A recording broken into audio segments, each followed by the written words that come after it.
In today's video, I'll teach you how to change name of the Facebook page. First of all, launch open Facebook application. Make sure you're logged in to your page. So what you have to do is tap on the three lines that you can see at the top left corner of your screen. Now you'll be able to find various options over here. Scroll down, find this option for settings and privacy and tap on it. Now tap on this option settings that you can see at top. Now you'll be able to access the settings of your page.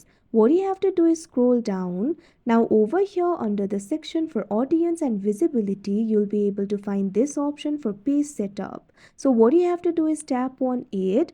Now once you do that, you'll be led to the page setup interface. You'll be able to edit your page informations over here.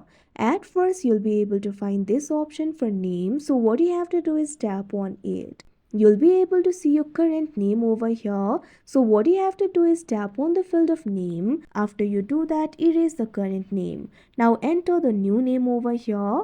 Now once you enter the new name, tap on this option review change that you can see on the screen. Keep in mind, after you update your name, you need to wait before changing it again. So tap on this option submit for approval that you can see on the screen. If the name is already taken, it will not be approved. So simply enter the name again and again, review the change and submit for approval. For me, I changed the Facebook name not less than 60 days ago. That's why it's not being approved. But your name will be approved. After you do that, the page name will be changed. So like this, you'll be able to change the page name. So that is how you change name in Facebook page. I hope you found this video helpful. Thank you for watching.